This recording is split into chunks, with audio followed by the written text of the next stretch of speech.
بسم اللہ الرحمن الرحیم۔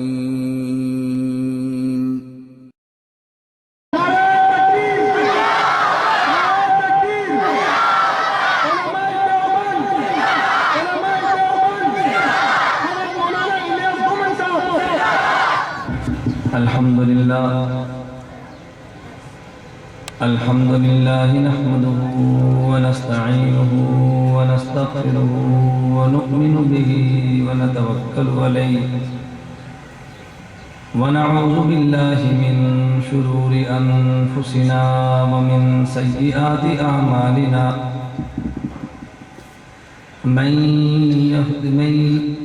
الحمد لله نحمده ونستعينه ونستغفره ونؤمن به ونتوكل عليه ونعوذ بالله من شرور أنفسنا ومن سيئات أعمالنا من يهده الله فلا مضل له ومن يضلل فلا هادي له ونشهد أن لا إله إلا الله وحده لا شريك له ونشهد أن سيدنا ومولانا محمدا عبده ورسوله أما بعد فأعوذ بالله من الشيطان الرجيم بسم الله الرحمن الرحيم الحمد لله رب العالمين الرحمن الرحيم مالك يوم الدين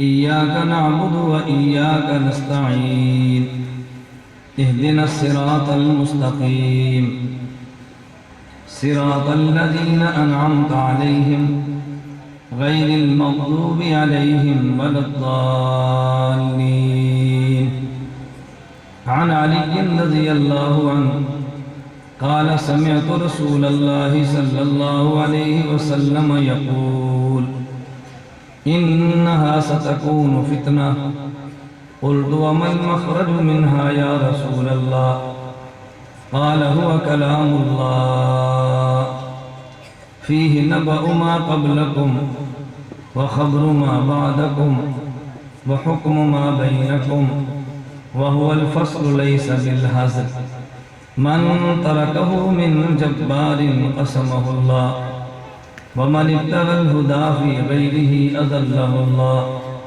هو حبل الله المتين وهو الذكر الحكيم وهو الصراط المستقيم لهو الذي لا تلتبس به الألسنة ولا تزيغ به الأهواء ولا يشبع منه العلماء ولا يخلق عن كثرة الرد ولا ينقضي عجائبه وهو الذي لم تنته الجن إذ سمعته حتى قالوا إنا سمعنا قرآنا عجبا يهدي إلى الرشد فآمنا به من قال به صدق ومن عمل به أجر ومن حكم به عدل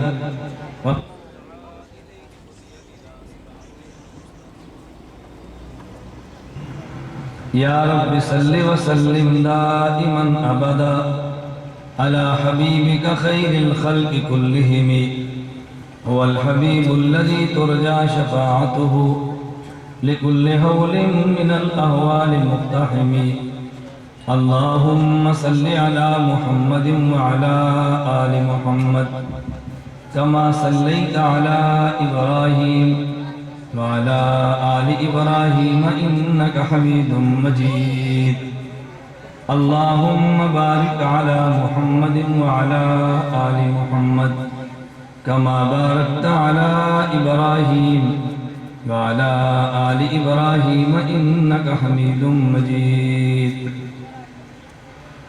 حضور آئے تو سر آفرینش پا گئی دنیا حضور آئے تو سر آفرینش پا گئی دنیا اندھیروں سے نکل کر روشنی میں آ گئی دنیا بجھے چہروں کا زنگ اترا سوتے چہروں پہ نور آیا بجھے چہروں کا زنگ اترا سوتے چہروں پہ نور آیا حضور آئے تو انسانوں کو جینے کا شعور آیا ذرے اس خاک کے تابندہ ستارے ہوں گے، ذرے اس خاک کے تابندہ ستارے ہوں گے، جس جگہ آپ نے نالین اتارے ہوں گے، ذرے اس خاک کے تابندہ ستارے ہوں گے، جس جگہ آپ نے نالین اتارے ہوں گے۔ لوگ تو چلے حسن عمل لے کے روزے حساب، لوگ تو چلے حسن عمل لے کے روزے حساب، سرورہ ہم کو تو فقط تیرے ہی سہارے ہوں گے۔ معزز علماء کرام، نہایت واجب الاحترام بزرگوں، مسلک اہل سنت والجماعت سے تعلق رکھنے والے غیور نوجوان دوستوں اور بھائیوں، ہماری آج کی یہ کانفرنس جامعہ فاروقیہ فہم القرآن مردان کے زیر اہتمام دستار بندی کے موقع پر منعقد ہوئی ہے۔ میں نے آپ حضرات کی خدمت میں قرآن کریم کی سب سے مشہور اور معروف سورت تلاوت کی ہے۔ حضرت علی رضی اللہ عنہ سے مروی نبی کریم صلی اللہ علیہ وسلم کی ایک حدیث مبارک تلاوت کی ہے۔ میں مناسب سمجھتا ہوں قرآن کریم کے عنوان پہ وہ گفتگو کروں کہ وہ گفتگو جو علماء دیوبند کے موقف کو قرآن کریم کے حوالے سے واضح کرے۔ اس کی وجہ یہ ہے الفاظ قرآن کے فضائل کو بیان کیا جاتا ہے، قرآن کریم کی عظمت کو بیان کیا جاتا ہے، قرآن کریم پڑھنے والے اور پڑھانے والے قاری اور طالب کے فضائل کا تذکرہ ہوتا ہے۔ اس میں کوئی شک نہیں، اس سے برکت ہوتی ہے اور کرنا بھی چاہیے، لیکن قرآن کریم اس لیے آیا ہے قرآن کریم کو پڑھا جائے، قرآن کریم کو سمجھا جائے اور قرآن کریم پہ عمل کیا جائے۔ علماء دیوبند کا موقف قرآن کریم کے فہم اور قرآن کریم کی تفہیم کے حوالے سے کیا ہے، اور یہ میں نے گفتگو اس لیے آج کے مجلس میں کرنے کا ارادہ کیا ہے کہ اس وقت علماء دیوبند کا موقف میں یہ سمجھتا ہوں دلائل کے ساتھ عموماً عوام کے سامنے نہیں، جس کا نتیجہ یہ نکلتا ہے ایک طرف کسی جامعہ کا شیخ القرآن اور شیخ الحدیث ہوگا اور ایک طرف پرنٹ یا الیکٹرانک میڈیا پر آنے والا MBBS ڈاکٹر ہوگا۔ لوگ اس شیخ کی بجائے اس ڈاکٹر کی بات کو سنتے ہیں۔ اگر ان سے کہا جائے اس کی تفسیر نہ سنو تو لوگ جواب میں قرآن کی ایک آیت پیش کرتے ہیں۔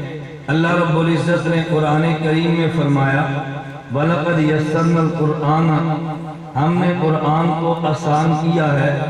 اگر مسجد کی چٹائی اور مدرسے کی چار دیواری میں بیٹھنے والا ملا اور طالب قرآن کو سمجھتا ہے تو کیا کالج میں پڑھانے والا پروفیسر یا کیا کسی میڈیکل کالج کا ڈاکٹر یہ قرآن نہیں سمجھتا؟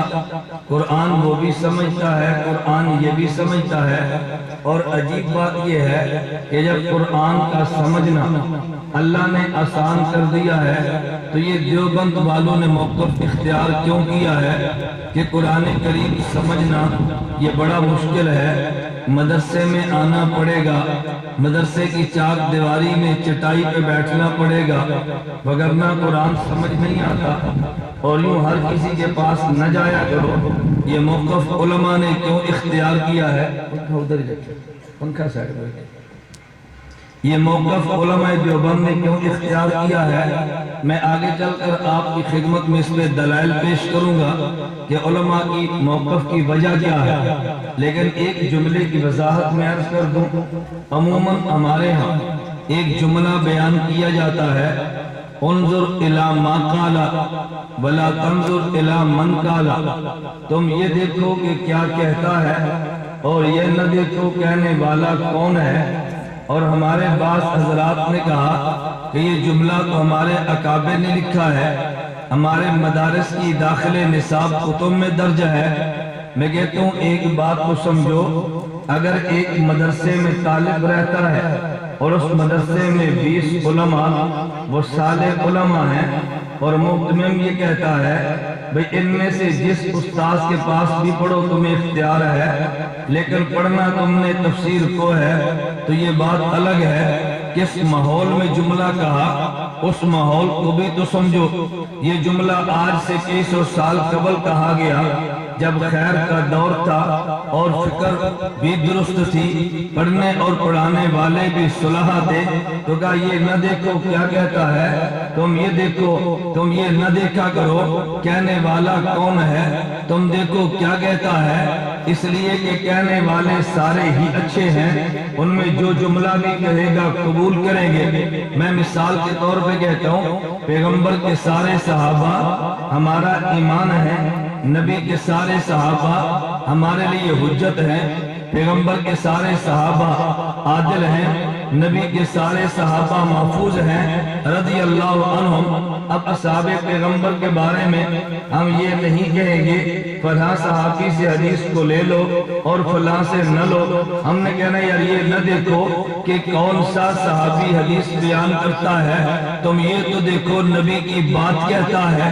اگر ائمہ اور فقہا کی بات ہو ہم یہ نہیں کہیں گے فلاں فقیہ سے مسئلہ لینا ہے اور فلاں سے نہیں لینا، ہم نے کہا جب سارے ہی فقہا ہیں تو پھر جو مسئلہ دے لے لو، یہ نہ دیکھنا کہ بتانے والا فقیہ کون ہے۔ ہم نے اس غلط جملے کو یہاں فٹ کیا کہ یہ نہ دیکھو کہنے والا کون ہے۔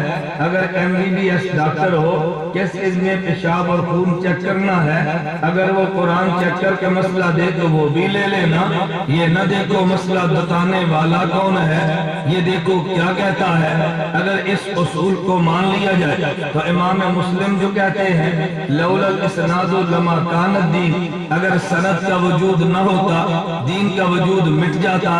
اگر اس بات کو مان لیا جائے تو پھر امام ترمذی جو شمائل کے آخر میں کہتے ہیں ھذا الامر دین فانظروا امن تاخذون دینکم، ارے یہ خواب کی تعبیر بھی دین ہے، یہ دیکھا کرو تم دین کس سے لیتے ہو۔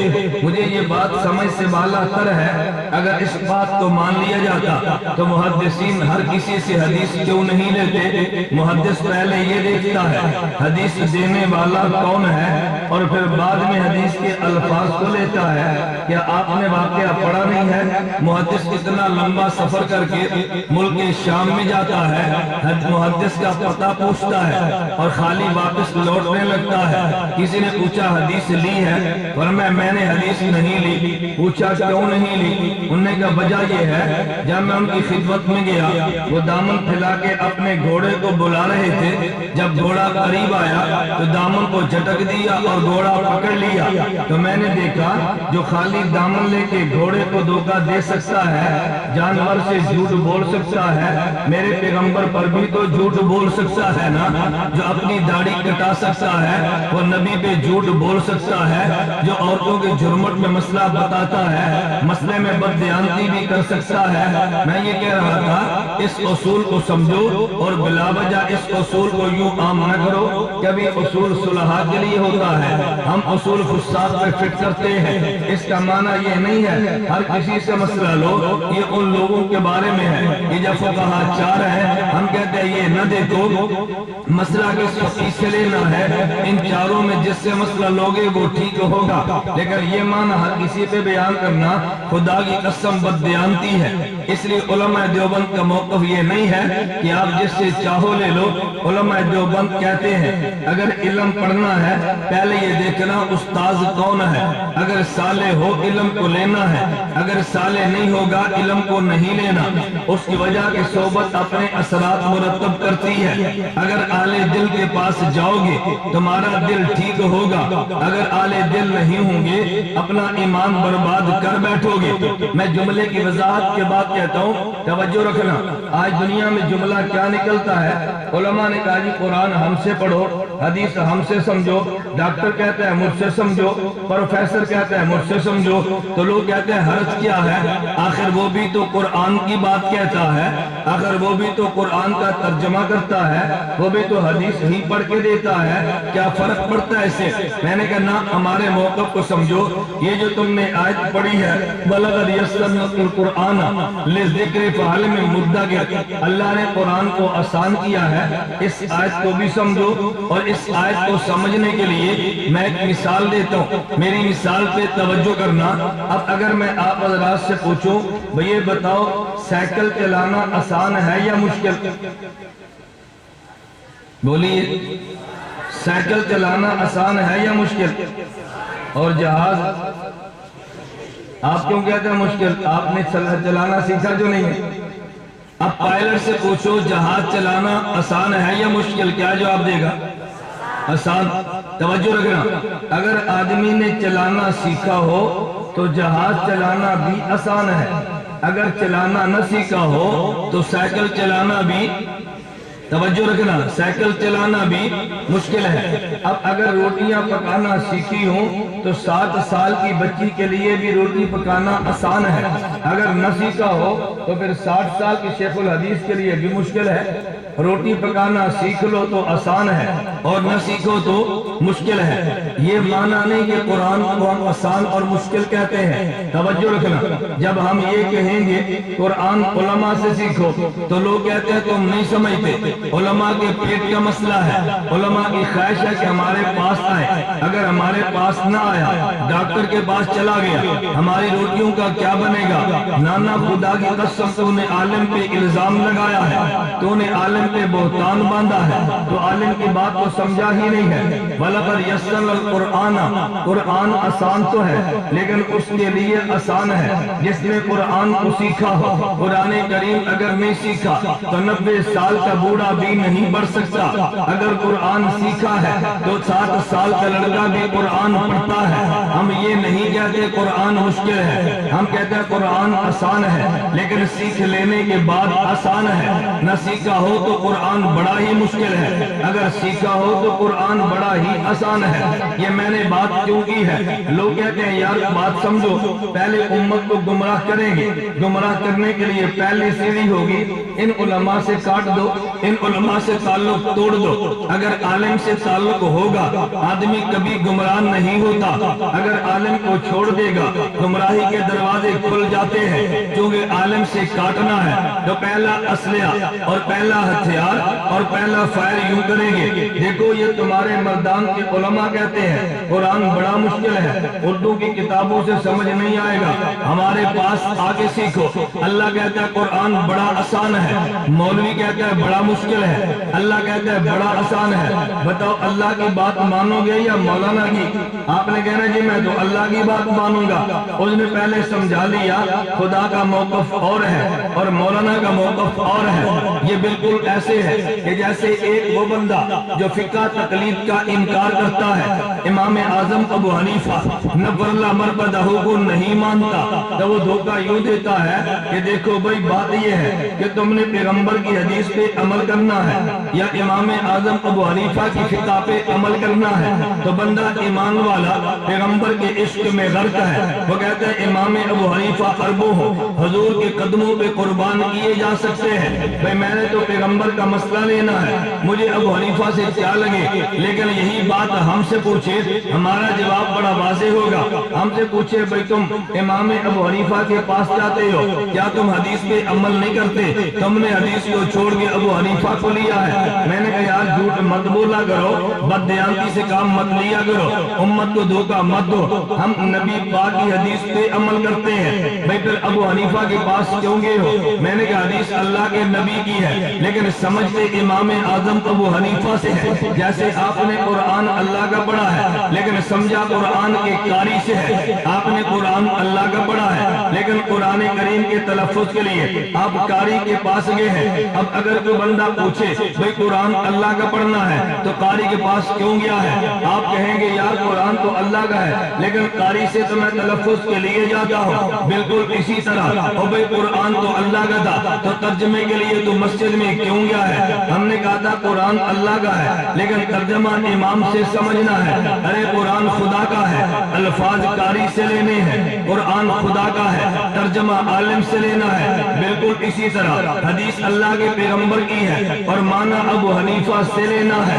ہم نے بات اور کی تھی لیکن تو نہیں سمجھا تو تو نے امت کو دھوکہ دیا ہے۔ تو اس لیے پہلے دھوکہ یہ دیا علماء سے کاٹنے کے لیے۔ اللہ کہتا ہے قرآن آسان ہے، مولانا کہتا ہے مشکل ہے۔ بھائی خدا کی لینی یا مولانا کی؟ پہلے مولانا سے کاٹا ہے اور بعد میں من مانیاں اس نے تشریحات کرنی ہے۔ میں مثال کے طور پہ بات کہتا ہوں، اب اگر اس نے یہ بات منوا لی ہے کہ خدا کچھ کہتا ہے، مولوی کچھ کہتا ہے، مولوی کے بغیر قرآن سمجھ آتا ہے، آپ کو مسئلہ بتائے گا۔ اگر خدا نہ کرے کسی آدمی کی عورت فوت ہوگی، اس نے کہہ رہا ہے تمہارے گھر والے فوت ہو گئے، اگر مولوی کے پاس جائے گا اس نے مسئلہ یہ بتانا ہے کہ عورت کی عدت 4 مہینے اور 10 دن ہے۔ دیکھو قرآن میں لکھا ہے عورت کی عدت ایک سال ہے، قرآن کریم میں ہے والذین یتوفون منکم ویذرون ازواجا، قرآن کریم میں ہے یا تو رب قرآن کریم کہتا ہے اگر خامد فوت ہو جائے عورت کی عدت 1 سال ہے، مولوی کہتے ہیں 4 مہینے 10 دن ہے، اور پوچھو کہاں لکھا ہے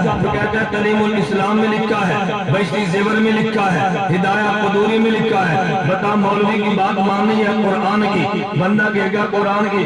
اب یہ مولوی سے تو پہلے اس نے کاٹ لیا تھا کہ مولوی بات غلط کہتا ہے، اب کوئی آدمی بات سن رہا تھا، وہ مولانا کے پاس آیا کہ مولانا آپ 4 مہینے 10 دن کہہ رہے ہیں، قرآن تو سال کہتا ہے۔ مولانا کہتے ہیں قرآن میں آیتیں 2 ہیں، ایک آیت میں اللہ نے عدت 4 ماہ اور 10 دن بتائی ہے، اللہ نے ایک آیت میں عدت 1 سال بتائی ہے۔ 1 سال والی آیت پہلے نازل ہوئی، 4 مہینے 10 دن والی بعد میں نازل ہوئی ہے۔ یہ جو تعلیم الاسلام میں لکھا ہے یہ اس آیت کا مسئلہ جو بعد میں نازل ہوئی ہے، لیکن اس نے ایک آیت کو چھپایا ہے تو دوسری آیت کا مسئلہ بتایا ہے۔ اب اگر تو عالم کے پاس آتا تجھے آیتیں دونوں مل جاتی، اس نے پہلے عالم سے کاٹا ہے تو ایک آیت تجھے دی ہے اور دوسری آیت کو چھپا لیا ہے۔ عالم کے پاس آئے گا تو آیات دونوں ملے گی، عالم کو چھوڑے گا آیت ایک ملے گی۔ میں یہ سمجھانے کے لیے توجہ، میں سمجھانے کے لیے، آپ بات سمجھو، میں سمجھانے کے لیے کہہ رہا ہوں۔ ابھی تو میں نے موضوع پہ دلائل شروع نہیں کیے، میں تمہید بنا رہا ہوں صرف تمہارے ذہن میں بات کو بٹھانے کے لیے۔ میں نے کہا ایک موقع یہ تھا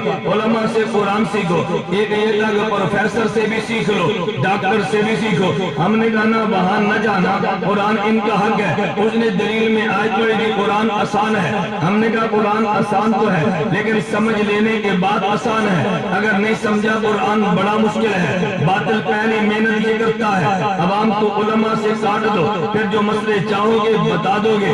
ارے ابھی پاکستان نہیں بنا، یہ بڑے بڑے کالج تو نہیں تھے، بڑی بڑی یونیورسٹیاں تو نہیں تھی، لیکن عوام کا ایمان مضبوط تھا، وہ علماء سے کٹے نہیں ہیں۔ میں میرے دوستوں اور مردان کے بھائیوں کو گزارش کرتا ہوں، خدا کی قسم اٹھا کے اصول دیتا ہوں، اگر کوئی دلیل تمہارے پاس نہ ہو، اگر کوئی کتاب آپ کے پاس نہ ہو اور کوئی بندہ گمراہ کرنے کے لیے آئے، آپ صرف ایک جملہ کہہ دو، بھائی میں مولانا نہیں ہوں، میں عالم نہیں ہوں، میں مولوی صاحب نہیں ہوں، مجھے تو پتہ نہیں مسائل کا، یہ جو مسئلہ تو نے بتایا ہے ہمارے جامعہ میں چلو، ہم جا کے اپنے شیخ صاحب کے سامنے چلتے ہیں، ہم ان سے پوچھ کے تجھ سے بات کریں گے۔ آپ صرف ایک بات یہ جملہ کہہ دو، بھائی چلو مولانا کے بعد ایک بار یہ کہہ دو، وہ دوبارہ تمہارے پاس نہیں آئے گا۔ یہ جملہ کہنا تیرا کام ہے اور دوڑ جانا اس کا کام ہے۔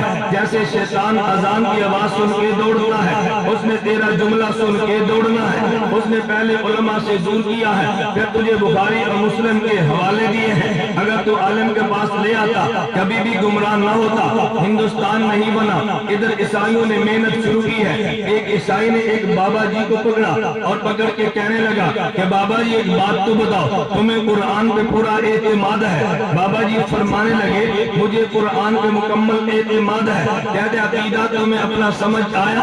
فرمایا بالکل مجھے سمجھ آتا ہے۔ اس عیسائی پادری نے کہا پھر بابا جی ایک مسئلہ تو بتاؤ کہ دنیا میں خالق، بابا جی فرمانے لگے کہ دنیا میں خالق ایک ہے۔ بابا جی سے پوچھا کہ بتاؤ بابا جی خالق کتنے ہیں؟ تو بابا جی نے جواب دیا کہ خالق، بولیے نا، خالق ایک ہے۔ توجہ رکھنا، اس نے کہا قرآن تو کچھ اور کہتا ہے۔ بابا جی نے پوچھا کیا کہتا ہے؟ اس نے کہا یہ بتاؤ خالق ایک ہے، کیا دو خالق ہو سکتے ہیں؟ بابا جی نے کہا نہیں ہو سکتے۔ اس نے کہا قرآن تو کہتا ہے ہو سکتے ہیں۔ بابا جی نے کہا کہاں لکھا ہے؟ کہتا ہے ان اللہ علی کل شیء قدیر، اللہ ہر چیز پہ قادر ہے۔ یہ بتاؤ اللہ دوسرا اللہ پیدا کر سکتا ہے یا نہیں؟ اگر آپ کہتے ہیں پیدا نہیں کر سکتا، علی کل شیء قدیر نہ ہوا، اگر آپ کہتے ہیں پیدا کر سکتا ہے تو پھر دوسرا خدا بھی تو ہو سکتا ہے نا. اب بابا جی کالج تو نہیں گئے تھے, بابا جی نے پڑھا تو نہیں تھا, لیکن علماء سے تعلق تھا. وہ بابا جی فرمانے لگے کہ بیٹا میرے پاس علم نہیں ہے, ہمارے مسجد کے امام کے پاس چلتے ہیں, جو جواب وہ دے گا وہ جواب میرا ہوگا. مسجد کے مولانا کے پاس آئے تو مولانا نے فرمایا تیرے سوال کا جواب دیتا ہوں, لیکن یوں نہیں دیتا, گاؤں کے 10 بندے جمع کرو جواب پھر دوں گا.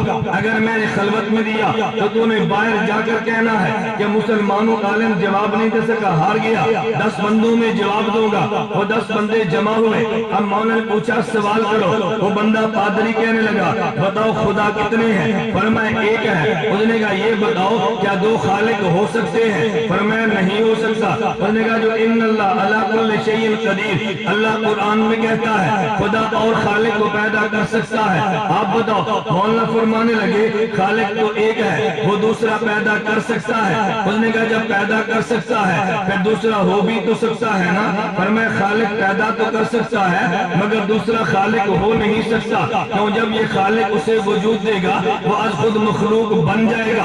خالق ایک ہوگا, دوسرا خالق پیدا نہیں ہو سکتا, لیکن یہ پیدا کر سکتا ہے. پیدا کرنا اور بات ہے اور پیدا ہونا اور بات ہے. میں بہاولپور کے ضلع میں مبارک پور قصبہ میں گیا, بیان کے بعد 2 لڑکے آئے اور کہتے ہم سکول ٹیچر ہیں, ہم پہلے دیوبندی تھے, اب ہم غیر مقلد اہل حدیث بنے ہیں. میں نے کہا بڑے شوق سے بنو, ہمیں کیا فرق پڑتا ہے, خدا نے سارے بندے تو جنت میں لے کر نہیں جانے تو جہنم میں بھی جانے ہیں, ہم تمہیں منع تھوڑا ہی کرتے ہیں, آپ بڑے شوق سے جاؤ, لیکن اگر آپ دلیل بتا دو ہمیں بھی پتا چل جائے. کہا جی ہم دلیل دے کر دیوبند کو چھوڑا ہے. میں نے کہا کیا دلیل ہے؟ کہتے ہیں دلیل یہ ہے حضرت شیخ زکریا کو مانتے ہو؟ میں نے کہا بھی ہمارے شیخ اور امام ہیں, انہوں نے کتاب فضائل حج لکھی ہے, مانتے ہو؟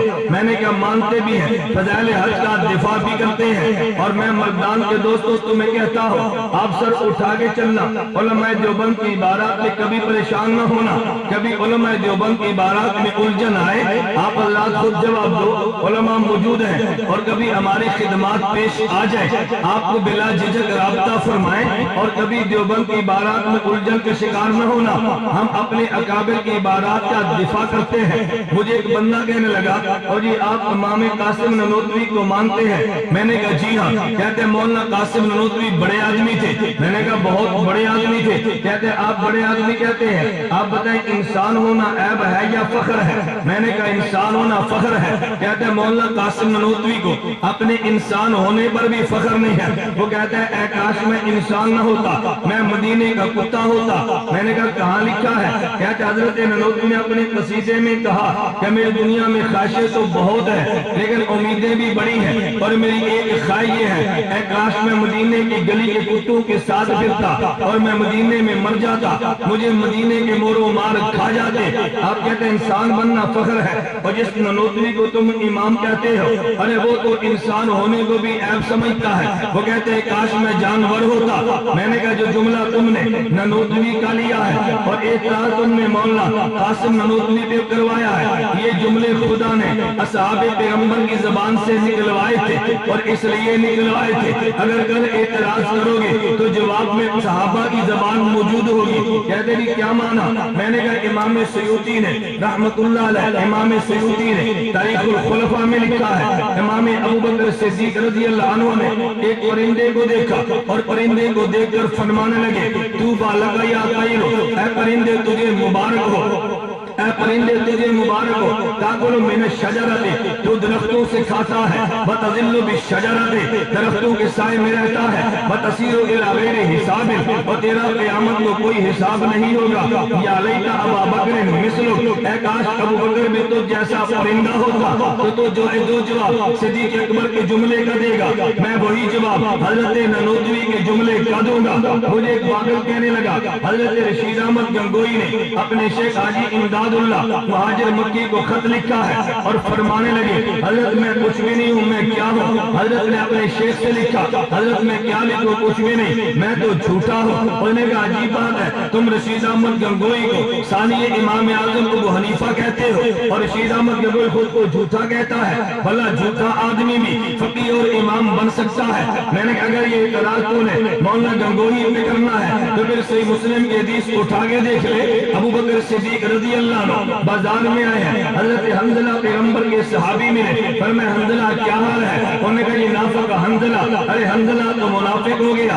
ابو بکر صدیق نے پوچھا کیا وجہ ہے؟ فرمایا پیغمبر کی مجلس میں ہوں، دل کی کیفیت اور ہوتی ہے، اپنی بیوی اور بچوں کے پاس آتا ہوں کیفیت بدل جاتی ہے۔ ابو بکر صدیق نے فرمایا یہ کیفیت تو میری بھی ہے، پیغمبر کی خدمت میں یہ ہے، اللہ کے پیغمبر کو صورت حال بتائی ہے، جب قلبی کیفیت کا تذکرہ کیا تو میرے نبی نے یوں جواب دیا، فرمایا لو تدومون علامہ تقولون، ارے جو تمہاری کیفیت تم بیان کرتے ہو اگر یہی تمہاری کیفیت ہمیشہ رہے لصافحتم الملائکہ، ارے پھر تو تمہارے فرشتے تم سے مصافحہ کریں۔ کیا معنی؟ توجہ رکھنا، ایک ایمان کی کیفیت کیا رہنا یہ ملائکہ کا کام ہے، ہمیشہ کیفیت کا بڑھ جانا یہ نبی کا ایمان ہے، کبھی ایمان اوپر کبھی نیچے آنا یہ غیر نبی کا مسئلہ ہے۔ میرے پیغمبر نے کیوں فرمایا؟ میں بجا عرض کرنے لگا یہ حضور نے کیوں فرمایا اگر تمہاری کیفیت یہ ہو کہ جیسے میری مجلس میں ہے ایسے بیوی بچوں کے پاس ہو تو ملائکہ تم سے مصافحہ کرے، یہ نبی نے کیوں فرمایا؟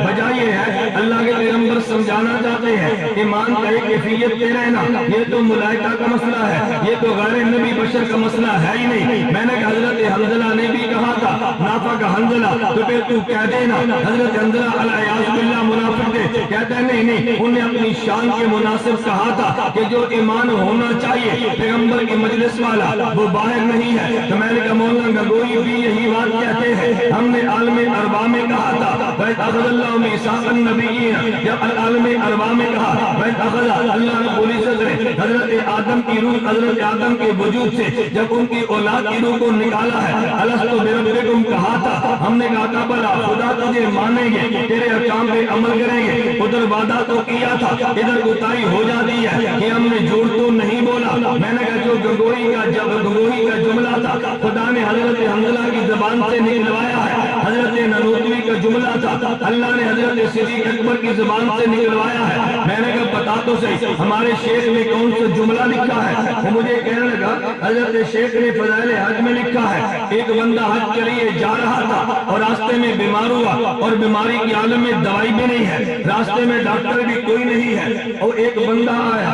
حضرت شیخ فرماتے ہیں اس بندے کا علاج کیا اور آنے والا بندہ کہنے لگا کہ میں نبی ہوں اور مجھے خدا نے تیرے علاج کے لیے بھیجا ہے، کہتا ہے یہ تو کفر ہے، بھلا دنیا میں جانے کے بعد کوئی بندہ دنیا میں آ سکتا ہے؟ حضرت شیخ نے کفر لکھا ہے، میں نے اس لیے جو بندیت کو چھوڑ دیا۔ میں نے کہا جسے کفر تو کہتا ہے اگر یہ کفر قرآن میں ہو قرآن بھی چھوڑ دے گا، کہتا ہے یہ قرآن میں بھی ہے، میں نے کہا جی یہ قرآن میں بھی ہے، کہتا ہے جی کہاں لکھا ہے؟ میں نے کہا حضرت موسیٰ کی قوم نے ایک بندے کو قتل کیا اور قاتل نہیں ملتا، حضرت موسیٰ نے خدا سے عرض کیا اللہ قاتل بتا دے، فرمایا گائے کو ذبح کرو، ذبح شدہ گائے کا جسم کا ٹکڑا لے کے مقتول کے ساتھ لگاؤ، مقتول خود بتائے گا میرا قاتل کون ہے، گائے کو ذبح کیا، ٹکڑا مقتول کے ساتھ لگا ہے، اس نے دنیا میں آ کے بتایا کہ میرا قاتل فلاں ہے، پھر کہہ دینا یہ قرآن میں کفر ہے، انکار کر دے کیا قرآن کریم میں نہیں ہے؟ عزیر علیہ السلام گزرے ہیں، حضرت عزیر نے کہا اللہ اس بستی کو کیسے اٹھائے گا؟ فاماتہ اللہ مئۃ عام، خدا نے 100 سال کے لیے موت دی ہے، پھر خدا نے دنیا میں لایا ہے، حضرت عزیر کو خدا دنیا میں لایا تو کہہ دینا یہ بھی کفر ہے۔ حضرت قرآن کریم میں ہے الم تر الی الذین خرجوا من دیارہم ہم الوف حذر الموت فقال لهم اللہ موتوا ثم احیاهم، نبی نے کہا جہاد کرو، قوم نے کہا موت سے ڈر لگتا ہے، خدا نے ہزاروں کو موت دی ہے پھر خدا زندہ کر کے دنیا میں لایا ہے تو کہہ دینا یہ بھی کفر ہے۔ حضرت عیسیٰ قبر پہ جاتے ہیں قم باذن اللہ کہتے ہیں، مردہ دنیا میں آیا ہے تو کہہ دینا یہ بھی کفر ہے۔ میں نے کہا کہہ دے، کہتا ہے یہ تو نہیں ہے، میں نے کہا پھر شیخ نے کون سا جملہ کہا ہے؟ کہتا ہے وہ تو نبی کا معجزہ تھا، میں نے کہا وہ معجزہ تھا، یہ ولی کی کرامت ہے، نبی کا معجزہ بھی برحق ہے، ولی کی کرامت بھی برحق ہے۔ اگر شیخ یہ کہتے مردہ دنیا میں آیا کرتا ہے تو کفر کہہ دیتا، وہ یہ نہیں کہہ کے آیا ہے، وہ کہتا ہے خدا مجھے لایا ہے، دنیا میں مردے کا آنا اور ہے، خدا کا لانا اور ہے، ہم آنا نہیں مانتے، لانا تو مانتے ہیں۔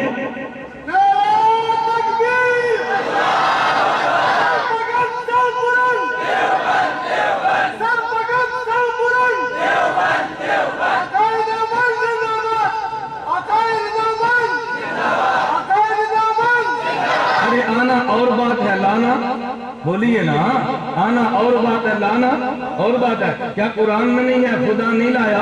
میں نے کہا عجیب لوگ ہیں، کیا بعض لوگ دیوبند کے نام پہ بدنما داغ ہے، بعض لوگ دیوبند کے نام پہ خدا کی قسم بدنما داغ ہے، دیوبند کا عقیدہ نہیں ہے، دیوبند پہ جھوٹ بول جایا کرتے ہیں۔ خیر میں یہ کر رہا تھا کہ میرے ذمہ دیوبند کی وکالت اور دفاع ہے، میں ایک جملہ کہہ رہا تھا، بات میں وہاں پہ کرنے لگا۔ میں نے یہ کہا، علماء دیوبند نے کہا بھائی علماء سے قرآن سیکھو، یہ ڈاکٹر پروفیسر سے نہ سیکھو۔ اس نے کیا کہا تھا کہ مولانا کیسی بات کرتے ہیں، قرآن تو ڈاکٹر بھی سمجھتا ہے، پروفیسر بھی سمجھتا ہے، علماء بھی سمجھتے ہیں۔ آپ نے کہا علماء کے پاس آؤ، ان کے پاس نہ آؤ، یہ آپ نے کیوں کہہ دیا؟ توجہ۔ میں نے کہا ہاں ہمارا آج کا جلسہ جامعہ فاروقیہ فہم القرآن کے تحت ہے، میں فہم القرآن کے حوالے سے دیوبند کا موقف بیان کرنے لگا، توجہ رکھنا۔ میں نے کہا ظالم تو نے ہمارا موقف سنا ہی نہیں ہے، تو نے ہمیں تو سنا ہے، ہمیں ہمارے بارے میں سنا، تو نے ہمیں نہیں سنا، ہمارے بارے میں سنو گے نتیجہ اور ہوگا، اور جب ہمیں سنو گے نتیجہ اور ہوگا۔ ہمارے بارے میں سننا اور ہے اور ہمیں سننا اور ہے۔ میں نے کل پشاور میں جامعہ ہادیہ کی مثال دی تھی، وہ مثال میں یہاں بھی دیتا ہوں۔ حضرت امام اعظم ابو حنیفہ اللہ کی قبر پہ کروڑوں رحمتیں نازل فرمائے، امام اعظم ابو حنیفہ کوفہ سے چلے تو مکہ گئے ہیں۔ امام باقر نے کہا ابو حنیفہ میں نے سنا ہے کہ تو قیاس کو حدیث کے مقابلے میں ترجیح دیتا ہے۔ امام ابو حنیفہ نے میں اپنی زبان میں گئے تو امام باقر سے فرمایا استاد جی آپ نے میرے بارے میں سنا ہے، آپ نے مجھے تو نہیں سنا نا، میرے بارے میں سنا ہے۔ آپ یہ بتائیں میں آپ سے پوچھتا ہوں، ایک مسئلہ منی کا ہے اور ایک پیشاب کا ہے۔ ارے منی کی نجاست بنسبت پیشاب کے کم ہے اور پیشاب میں غلاظت زیادہ ہے، لیکن پیشاب کی وجہ سے آدمی پر وضو ہوتا ہے، آدمی کے اوپر غسل تو فرض نہیں ہوتا۔ اگر میں بات قیاس کی کرتا تو میں کہتا منی نکلے تو وضو کرے، اور اگر پیشاب آئے تو غسل کرے۔ میں نے قیاس کو چھوڑا ہے پیغمبر کی حدیث کی وجہ سے۔ ایک مسئلہ نماز کا ہے اور ایک مسئلہ روزے کا ہے۔ ارے نماز اہم ہے بنسبت روزے کی، لیکن حیض والی عورت یہ نماز ساقط ہوتی ہے اور روزے کی قضا کرتی ہے۔ اگر میں قیاس کو دیکھتا تو میں کہتا نہیں روزہ ساقط ہوتا، نماز کی قضا کرتی۔ تو دیکھو میں نے قیاس کو نہیں، میں نے حدیث کو لیا، قیاس کو چھوڑا ہے۔ امام ابو حنیفہ نے میرے لفظوں میں یوں کہا استاد جی آپ نے میرے بارے میں سنا ہے، مجھے تو نہیں سنا نا، آپ دیوبند کے بارے میں سنتے ہیں مگر دیوبند کو نہیں سنتے۔ میں یہ کہہ رہا تھا دو لفظوں میں فرق کرنا، ایک لفظ فہم القرآن ہے، ایک لفظ تفہیم القرآن ہے، ایک لفظ فہم قرآن ہے، ایک تفسیر قرآن ہے۔ ارے فہم قرآن اور ہے، تفسیر قرآن اور ہے۔ کیا معنی؟ فہم قرآن کا مطلب ہے قرآن کو سمجھنا، تفسیر قرآن کا مطلب ہے قرآن کو سمجھانا۔ ارے فہم قرآن ہر بندے کا حق ہے لیکن تفسیر قرآن ہر بندے کا حق نہیں ہے۔ اور ایک بات میں اور بھی کہتا ہوں، علماء کی موجودگی میں کہتا ہوں کہ فہم قرآن بھی ہر بندے کا حق تو ہے، لیکن فہم قرآن کی 3 شرطیں ہیں۔ اگر یہ شرطیں پائی جائے قرآن سمجھ آتا ہے، اگر ان میں ایک شرط بھی نہ ہو قرآن سمجھ میں نہیں آتا۔ نمبر 1 آدمی کلام عرب کو جانتا ہو، لغت عرب کو جانتا ہو، محاورات عرب کے ساتھ جانتا ہو۔ اگر عربی زبان نہ آئے یا زبان تو آتی ہو محاورات عرب نہ آئے تب بھی بندہ قرآن نہیں سمجھتا۔ زبان عرب کو جانے، محاورات عرب کے ساتھ جانے۔ نمبر 2 آدمی ہر آیت کے شان نزول کو، آیت کے پس منظر کو، آیت کے بیک گراؤنڈ کو جانتا ہو تو پھر آیت سمجھ آتی ہے، وگرنہ سمجھ نہیں آتی۔ نمبر 3 آدمی کلام الہی میں مراد خدا کو جانتا ہو، اگر مراد خدا کا پتہ نہ چلے بندہ قرآن سمجھ نہیں سکتا۔ میں تینوں کی مثال دیتا ہوں تاکہ بات مزید کھلے اور بات الجھن کا شکار نہ ہو۔ نمبر 1 میرے پیغمبر پہ قرآن کی آیت اتری ہے، فرمایا کہ تم قرآن کریم نے کہا کہ جب تم نے روزہ رکھ لیا ہے تم کھاتے اور پیتے رہو، لیکن کب تک تم نے کھانا ہے؟ حتی یتبین لکم الخیط الابیض من الخیط الاسود، جب تک کہ سفید دھاگا اور کالا دھاگا الگ الگ نہ ہو۔ عدی ابن حاتم پیغمبر کے صحابی ہیں، سردار کے بیٹے ہیں، عربی زبان ان کی مادری زبان ہے۔ یہ صبح اٹھے، کھایا، اندھیرا تھا، اپنے تپنے انہوں نے تکیے کے نیچے کالا اور سفید دھاگا رکھا۔ تھوڑی دیر کے بعد دیکھا الگ الگ نمایاں نہیں ہے، پھر رکھا اور پھر کھا لیا۔ لیٹ گئے، تھوڑی دیر کے بعد پھر دیکھا ابھی الگ الگ اور نمایاں نہیں، اور پھر کھایا۔ یوں بڑی دیر تک کھاتے رہے۔ صبح نبی کی مجلس میں آئے اور کہا یا رسول اللہ، یہ جو قرآن کریم نے فرمایا ہے کہ جب تک یہ سفید دھاگا اور یہ کالا دھاگا الگ الگ نمایاں نہ ہو کھاتے رہو، آج تو بڑی دیر تک الگ نہیں ہوا، میں نے بڑی دیر تک کھایا ہے۔ میرے پیغمبر نے عجیب جملہ فرمایا، اللہ کے پیغمبر نے فرمایا اب بات ذرا سمجھنا، ارے سفید دھاگا وہ ہے کہ جس سے کپڑا سیتے ہیں، ایک سفید دھاگا وہ ہے کہ جس کا تعلق صبح صادق سے ہے، اور عربوں کی اصطلاح ہے کہ جب صبح سورج طلوع ہونے سے 1 گھنٹہ اور کافی منٹ قبل ایک وقت آتا ہے کہ جب پورے مشرق یا شمال و جنوب میں یہ سفید دھاری پھیل جاتی ہے، ارے قرآن اسے صبح صادق کہتا ہے، اسے سفید دھاگا کلام عرب میں کہتے ہیں۔ تو میرے پیغمبر نے فرمایا کہ یا عدی اذا لک بسادۃ اذا لبسادۃک عریض، یا عدی اے عدی اگر یہ تو نے تکیے کے نیچے سفید اور سیاہ دھاگے کو رکھا ہے پھر تو تیرا تکیہ بہت ہی بڑا ہے۔ حضور کیوں؟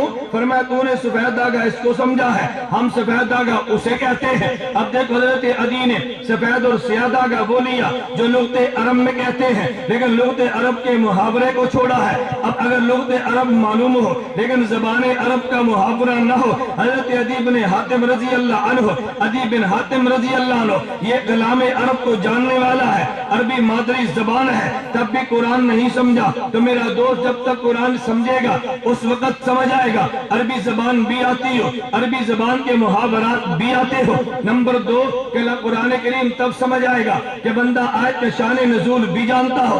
صحابہ میدان جنگ میں غزوہ قسطنطنیہ میں شریک ہے۔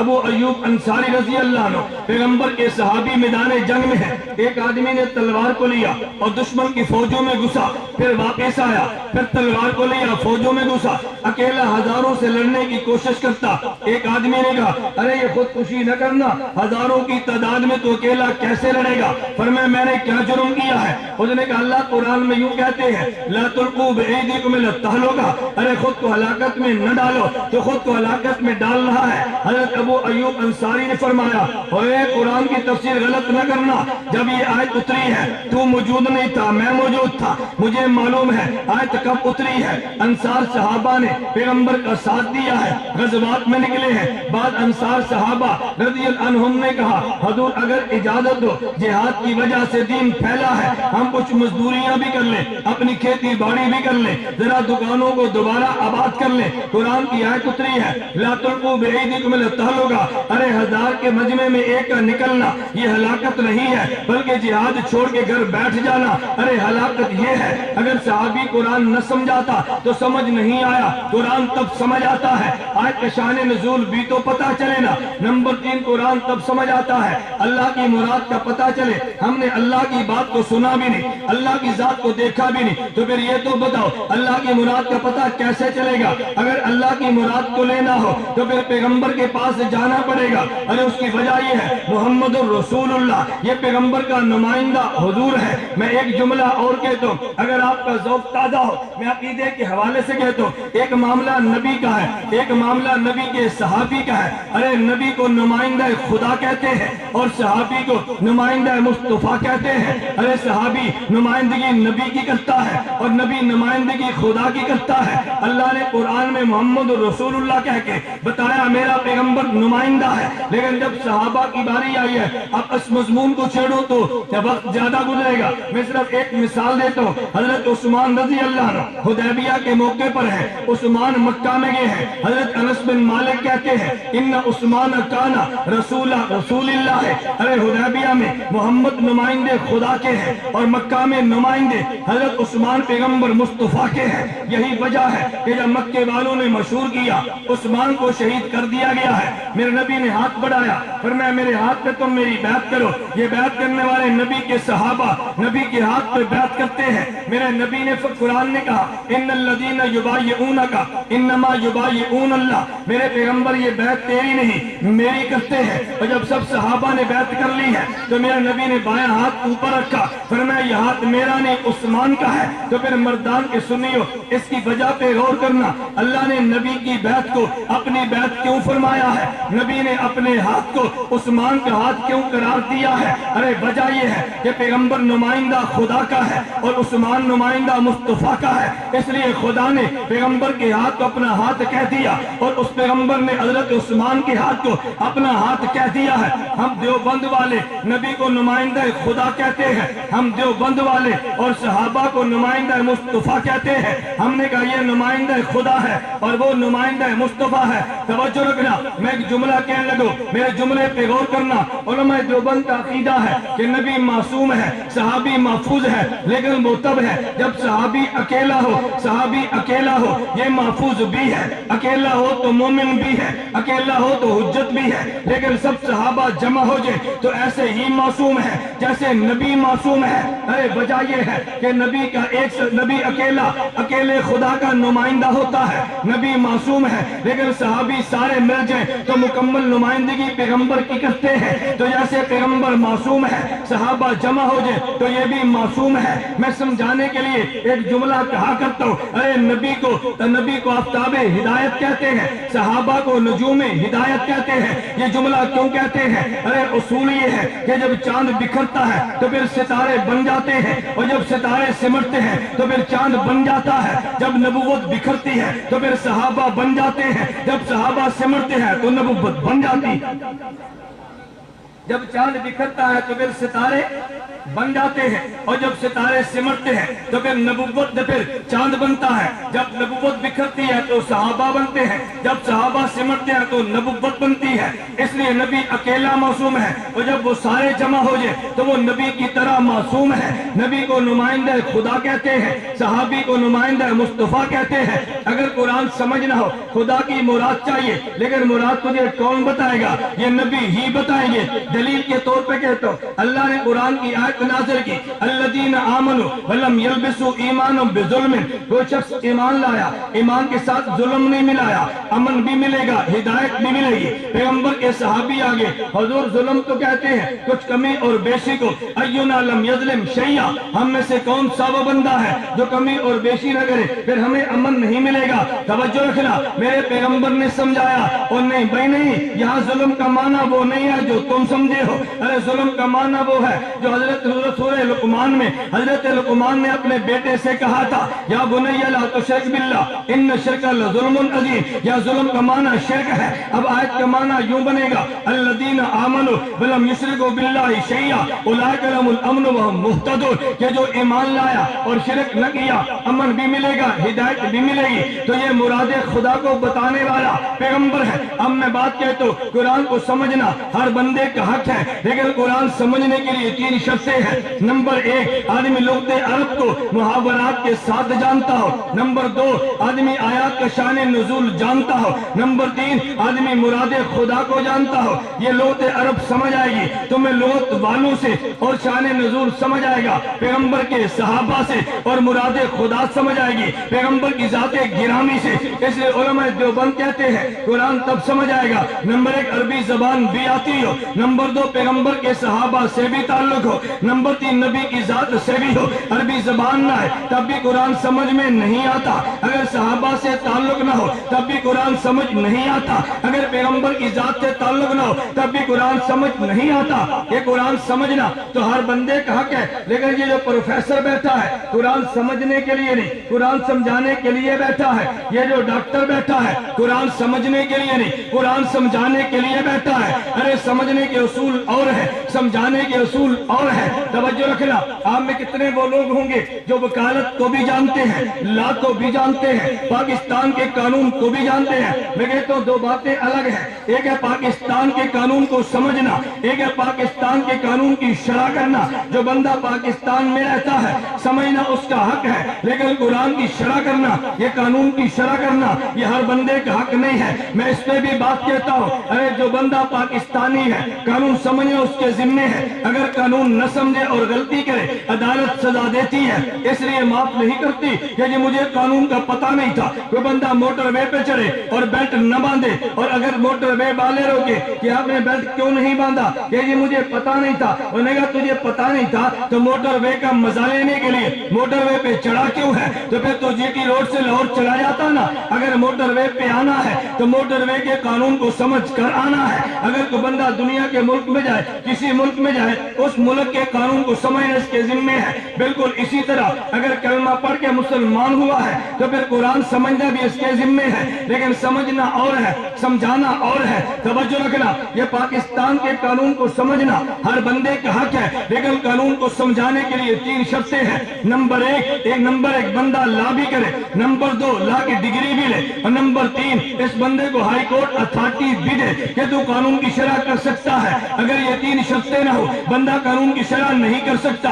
اگر کوئی ڈاکٹر ہو اور عدالت میں جا کر کہہ دے بھئی میں بھی پاکستان کا شہری ہوں، میں قانون کی شرح کروں گا، تو جج ہائی کورٹ کا، سپریم کورٹ کا کہہ دے گا او بھائی تو ڈاکٹر ہے، قانون سمجھنا تیرے ذمے ہے، سمجھانا وکیل کے ذمے ہے۔ میں کہتا ہوں بالکل اسی طرح قرآن سمجھنے کے لیے 3 شرطیں ہیں، یہ ہر بندے کا حق ہے، لیکن قرآن سمجھانے کے لیے 15 علوم چاہیے۔ حضرت شیخ زکریا نے بھی لکھا ہے، امام سیوطی نے بھی لکھا ہے، قرآن سمجھنے کے لیے علوم 15 چاہیے، اور سمجھنے کے لیے شرطیں 3 ہیں۔ سمجھنا اور ہے، سمجھانا اور ہے۔ علماء دیوبند نے کہا اگر تو نے قرآن سمجھنا ہے کوئی علم کی شرط نہیں ہے، تو سمجھ لے، لیکن اگر قرآن سمجھانا ہے تو پھر علوم کی شرط ہے۔ اگر وہ علوم آئیں گے تو قرآن سمجھا سکتا ہے، اگر علوم نہیں ہے تو قرآن نہیں سمجھا سکتا۔ پھر ہمیں لوگ کہتے ہیں کہ مولانا ذاکر نائک بھی تو ڈاکٹر ہے۔ میں نے کہا یہ ڈاکٹر تو ہے لیکن MBBS ڈاکٹر ہے، یہ PhD ڈاکٹر نہیں ہے۔ ارے MBBS ڈاکٹر یہ روح کو چیک نہیں کرتا،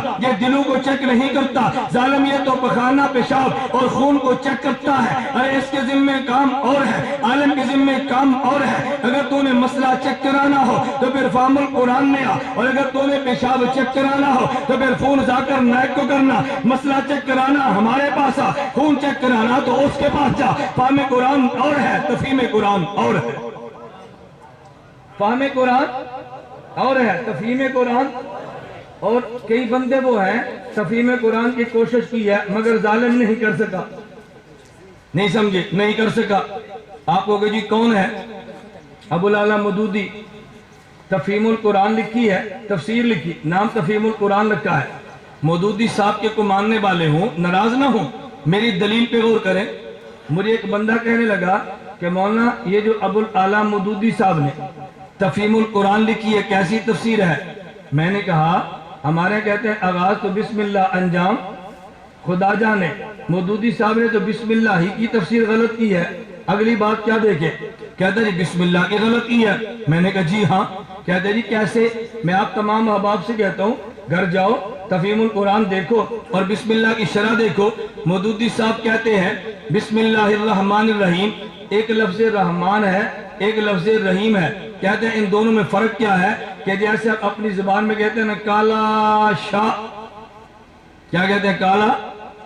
کالا شاہ۔ کہتے ہیں کالے کا معنی سیاہ ہے اور شاہ کے لفظ کا اپنا معنی نہیں ہے، لفظ محمل ہے مگر مبالغے کے لیے لائے ہیں۔ جیسے ہم کہتے ہیں سفید چٹا، کہتے ہیں سفید کا معنی تو سفید ہے، چٹے کا معنی نہیں ہے، لیکن مبالغے کے لیے لائے ہیں۔ بالکل اسی طرح الرحمن الرحیم ہے، رحیم محمل ہے لیکن مبالغے کے لیے آئے ہیں۔ بتاؤ جو بندہ بسم اللہ کا معنی ہی نہ سمجھے یہ پورے قرآن کا معنی کیا کرے گا؟ نہیں بات سمجھے؟ میں نے اس لیے کہا فہم قرآن اور ہے، تفہیم قرآن اور ہے، فہم قرآن اور ہے، تفسیر قرآن اور ہے۔ توجہ رکھنا، میں گزارش کر رہا تھا، میں آخری بات کہتا ہوں۔ میں نے کہا علماء دیوبند نے جو موقف اختیار کیا ہے، میں نے اس کے لیے نمبر 1 سورۃ الفاتحہ پڑھی ہے، نمبر 2 حدیث علی پڑھی ہے۔ میں تھوڑا سا عنوان سمجھانے کے لیے اپنے ان حضرات کی خدمت میں، علماء تو جانتے ہیں، طلباء تو جانتے ہیں، میں علماء طلباء سے ہٹ کے کچھ اور لوگ جو تشریف لائے ہیں میں ایک چھوٹا سا درس اور سبق دیتا ہوں۔ آپ فروقیہ فہم القرآن میں آئے ہیں، آپ ایک سبق سمجھ لیں، آپ گھر جائیں اور گھر والے آپ سے پوچھیں آج جلسے میں آپ نے کیا سنا تھا۔ آپ نے 2 باتیں سمجھانی ہے، توجہ رکھنا۔ نمبر 1 آپ نے کہنا ہے کہ فہم قرآن اور ہے اور تفہیم قرآن اور ہے فہم قرآن ہر بندے کا حق ہے لیکن تفسیر قرآن ہر بندے کا حق. اور دوسری بات آپ نے کیا کہنی ہے؟ دوسری بات آپ نے اپنے گھر والوں سے کہنی ہے, اپنے بھائی سے کہہ دے, اپنے باپ سے کہہ دے, اپنے بیگم اور بیٹیوں سے کہہ دے. وہ پوچھیں بھئی آج کیا ہوا, آپ نے کہنا ہے میں الحمد سے لے کر والناس تک پورے قرآن کا خلاصہ سن کر آیا ہوں, پورے قرآن کو سمجھ کر آیا ہوں, میں نے تجھے پورا قرآن سمجھانا ہے. گھر والے کہیں گے ارے اتنا بڑا قرآن تو نے آج 1 گھنٹے میں کیسے سمجھا؟ آپ نے کہنا ہے 1 گھنٹے میں نہیں, میں 1 منٹ میں سمجھا ہے. آپ توجہ رکھنا, اب بات وہی ہے نا, وَلَقَدْ يَسَّرْنَا, قرآن خدا نے آسان تو بنایا ہے لیکن پہلے قرآن پڑھا تو ہو نا. یہ 14 سال پڑھ لے, قرآن بڑا آسان ہے, اگر نہ پڑھے تو بڑا ہی مشکل ہے. توجہ رکھنا, میرے اللہ نے پورے قرآن میں 6 مضامین بیان کی ہے. نمبر 1 توحید بیان کی ہے, نمبر 2 رسالت بیان کی ہے, نمبر 3 قیامت بیان کی ہے, نمبر 4 احکام بیان کیا, نمبر 5 ماننے والے اور نمبر 6 نہ ماننے والے. مختلف علماء نے مختلف انداز میں بات کی ہے لیکن خلاصہ سب کا یہی نکلتا ہے کہ پورے قرآن میں اللہ نے 6 مضامین کو بیان کیا. کتنے مضامین؟ بلند آواز سے کتنے مضامین؟ 6. نمبر 1 توحید, نمبر 2 رسالت, نمبر 3 قیامت, نمبر 4 احکام, نمبر 5 ماننے والے اور نمبر 6 نہ ماننے والے. اب دیکھو 1 منٹ بھی نہیں لگتا, نہ یقیناً اپنی گھڑی کو دیکھو اور پھر سبارہ سبق کو یاد کرو. اللہ نے پورے قرآن میں 6 مضامین بیان کیے. نمبر 1 بولتے جاؤ, نمبر 1 توحید, نمبر 2 رسالت, نمبر 3 قیامت, نمبر 4 احکام, نمبر 5 ماننے والے اور نمبر 6 نہ ماننے والے. اور یہ سارے مضامین کو اللہ نے سورۃ فاتحہ میں سمیٹ دیا ہے. اس لیے اس فاتحہ کو متن کہتے ہیں اور باقی پورے قرآن کو اس فاتحہ کی شرح کہتے ہیں. آپ حضرات نے سنا ہوگا, مجھے ایک بندہ کہنے لگا کہ مولانا جو سورۃ الفاتحہ ہے یہ قرآن کا حصہ نہیں ہے. میں نے کہا قرآن کا حصہ کیوں نہیں ہے؟ دلیل پہ غور کرنا, قرآن کا حصہ کیوں نہیں ہے؟ میں نے مجھے کہتا ہے یہ بتائیں قرآن کے پارے کتنے ہیں؟ میں نے کہا قرآن کے پارے 30 ہیں. کہتا ہے پہلا پارہ کہاں سے شروع ہوتا ہے؟ آپ بتاؤ, بولیے نا. قرآن کے پارے کتنے ہیں؟ سب کو کتنے ہیں؟ پہلا کہاں سے شروع ہوتا ہے؟ الف لام میم. آخری کہاں سے شروع ہوتا ہے؟ اور سورۃ فاتحہ یہ کس پارے کا حصہ ہے؟ نہیں بات سمجھے. قرآن کے پارے کتنے ہیں؟ بلند آواز سے کہو نا, کوئی مسئلہ تو سمجھو. کتنے پارے ہیں؟ پہلا پارہ الف لام میم سے آخری پارہ. تو سورۃ فاتحہ اگر یہ قرآن کا حصہ ہے, پارے 30 ہیں, تو کوئی پارہ اس سے بھی تو شروع ہوتا نا. اب آپ نے پھنس جانا ہے. تو مجھے وہ بندہ کہنے لگا کہ جی فاتحہ قرآن کا حصہ نہیں ہے. میں نے کہا دلیل کیا ہے؟ کہتے ہیں دلیل یہ ہے کہ پارے 30 ہیں اور پہلا پارہ الف لام میم سے ہے, آخری پارہ عما یتساءلون سے ہے. تو پھر یہ سورۃ الفاتحہ کس پارے کا حصہ ہے؟ میں نے کہا مجھے یہ بتا. ایک سوال میں بھی کرتا ہوں, قرآن کے پارے تو نے مجھ سے پوچھے, میں نے کہا 30 ہے, تو بتا قرآن کی سورتیں کتنی ہیں؟ کہتے ہیں 114. میں نے کہا اس 14 میں فاتحہ بھی ہے یا نہیں؟ کہتا جی ہے. تو میں نے کہا پھر قرآن کا حصہ بن گیا نا؟ کہتا جی بن تو گیا, لیکن جو سوال میرا اس کا جواب کیا ہے؟ توجہ رکھنا, ایک سوال ہمارا, ایک سوال اس کا ہے. میں کبھی طلباء سے کہتا ہوں مناظرے کا اصول یہ ہے, کبھی سوال کا جواب ہوتا ہے اور کبھی سوال پر سوال کا جواب ہوتا ہے. ہمیشہ سوال کا جواب نہیں ہوتا. کبھی سوال کا جواب ہوتا ہے اور کبھی سوال پر سوال کا جواب ہوتا ہے. اس کے مثالیں تو میں کئی دے سکتا ہوں, لیکن ایک مثال میں عقیدہ استوا علی العرش کے حوالے سے دیتا ہوں. مجھے ایک بندے نے کہا کہ مولانا آپ یہ بتائیں دیوبند کا عقیدہ کیا ہے, خدا کہاں پر ہے؟ میں نے کہا دیوبند کا عقیدہ اللہ ہر جگہ پر ہے. کہتے ہیں اس پہ ایک اعتراض ہے. میں نے کہا اعتراض آپ کریں, جواب میرے ذمہ ہے, اور آپ کے عقیدہ پر اعتراض میں کروں گا, جواب آپ کے ذمہ ہے. کہتے جی بتائیں. میں نے کہا پہلے آپ کریں. مجھے کہتا ہے خدا کہاں پہ؟ میں نے کہا خدا ہر جگہ پہ. پھر کہتا ہے یہ بتائیں کیا اللہ لیٹرین میں بھی ہے؟ الیاذ باللہ, کیا خدا لیٹرین میں بھی ہے؟ اب اگر آپ کہیں نہیں ہے, اس نے کہنا جو تم ہر جگہ کہتے تھے وہ دعویٰ تو ٹوٹ گیا, اور اگر آپ کہتے ہیں تو زبان اس کی اجازت نہیں دیتی. میں نے اس لیے کہا اصول مناظرہ کا اصول یاد رکھے, کبھی سوال کا جواب ہوتا ہے اور کبھی سوال پر سوال کا جواب ہوتا ہے. میں نے کہا تو یہ بتا کہ تو قرآن کا حافظ ہے؟ مجھے کہتا ہے جی ہاں۔ میں نے کہا قرآن تیرے سینے میں موجود ہے؟ کہتا ہے جی نہیں۔ میں نے کہا اچھا قرآن تیرے سینے میں محفوظ ہے؟ کہتا ہے جی ہاں۔ میں نے کہا یار تو پکا غیر مقلد ہے۔ کہتے ہیں کیوں؟ میں نے کہا پکا غیر مقلد وہ ہوتا ہے کہ جس میں عقل نہ ہو، وہ پکا غیر مقلد ہوتا ہے۔ لوگ کہتے ہیں کیوں؟ میں نے کہا کبھی تم نے غور کیا ہے دیوبند والے سر پہ ٹوپی پہنتے ہیں اور پھر ٹوپی پہ پگڑی بھی پہنتے ہیں۔ مجھے ایک بندہ کہنے لگا کہ دیوبند والے ٹوپی اور پگڑی تو پہنتے ہیں لیکن یہ غیر مقلد اہل حدیث یہ سر پہ ٹوپیاں پگڑیاں کیوں نہیں باندھتے؟ میں نے کہا بھئی دیکھو جس کی جیب میں پیسے ہوں اس کے جیب میں بٹوا بھی ہوتا ہے۔ اگر پیسے ہوں گے تو بٹوا چاہیے، اگر پیسے نہیں ہوں گے تو بٹوا بھی نہیں چاہیے۔ اگر سر میں عقل ہوگی تو اس کو محفوظ رکھنے کے لیے ٹوپی چاہیے، اگر عقل نہیں ہے تو محفوظ رکھنے کے لیے ٹوپی کی ضرورت بھی نہیں ہے۔ میں نے کہا وہ ٹوپی سر پہ اتار کے بتاتا ہے کہ میرے سر میں دماغ نہیں ہے اس لیے میں معذور ہوں، تو معذور کے احکام اور ہوتے ہیں، اس پہ کچھ ترس کھایا جاتا ہے۔ میں نے کہا یار مجھے لگتا ہے کہ تو پکا غیر مقلد ہے، پکا وہ ہوتا ہے کہ جس میں عقل نہ ہو۔ کہتا ہے جی وہ کیسے؟ میں نے کہا میں نے تجھ سے پوچھا تیرے سینے میں قرآن موجود ہے؟ تو نے کہا نہیں۔ میں نے کہا یہ بتا قرآن محفوظ ہے؟ تو نے کہا جی ہاں۔ میں نے کہا کم عقل یہ بتا کوئی بندہ یہ کہے کہ میرے گھر میں 100 من گندم موجود نہیں مگر محفوظ ہے، میرے جیب میں پیسے موجود نہیں مگر محفوظ ہیں، بھئی پہلے موجود ہوں گے تو محفوظ ہوں گے نا، پہلے موجود ہوں گے تو محفوظ ہوں گے۔ اب بتا قرآن محفوظ ہے؟ کہتے ہیں جی ہاں۔ میں نے کہا موجود بھی ہے؟ کہتے ہیں جی موجود بھی ہے، سمجھ آ گئی۔ اب دیکھو تیرے سینے میں قرآن محفوظ بھی ہے اور تیرے سینے میں قرآن موجود بھی ہے۔ میں نے کہا اچھا مجھے دوسرا مسئلہ بتا، کیا قرآن کریم کو لیٹرین اور بیت الخلاء میں لے جانا جائز ہے؟ کہتا ہے جائز نہیں ہے۔ میں نے کہا ٹھیک ہے مجھے تیسری بات بتا کہ جب تو بیت الخلاء میں جاتا ہے تو سینہ پھاڑ کے قرآن باہر رکھ کے پھر بیت الخلاء میں جاتا ہے؟ کہتا ہے نہیں۔ میں نے کہا پھر تو کہتا ہے بیت الخلاء میں قرآن لے جانا جائز بھی نہیں ہے، تیرے سینے میں قرآن موجود بھی ہے، کیا جواب دے گا؟ انہوں نے کہا جی میرے سینے میں قرآن موجود ہے مگر وہ جسم سے پاک ہے۔ میں نے کہا خدا بھی ہر جگہ موجود ہے مگر جسم سے پاک ہے، خدا بھی ہر جگہ موجود ہے مگر جسم سے پاک ہے۔ یہ کوئی مشکل مسئلہ تو نہیں ہے نا؟ میں نے اس لیے کہا کبھی سوال کا جواب سوال کا جواب ہوتا ہے اور کبھی سوال پر سوال سوال کا جواب ہوتا ہے۔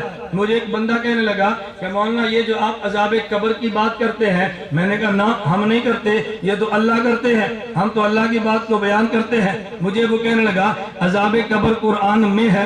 میں نے کہا اگر تو یہ بتا اگر قرآن میں ہو تو مانے گا، قرآن میں نہ ہو تو نہیں مانے گا؟ کہتا جی بالکل قرآن میں ہوگا تو مانیں گے، نہیں ہوگا تو نہیں مانیں گے۔ ہم فوراً جواب دیتے ہیں۔ میں نے کہا بھی جواب نہ دو، پہلے اس کے سوال پہ 2 سوال کرو تاکہ اس کا دماغ تھوڑا سا ٹھکانے ہو اور اس کا اپنے علم کا اندازہ بھی ہو۔ میں نے کہا یہ بتا جب تمہارے یہاں بندہ مر جائے تم کیا کرتے ہو؟ کہتا ہے جی غسل دیتے ہیں۔ میں نے کہا پھر؟ کہتا ہے کفن دیتے ہیں۔ میں نے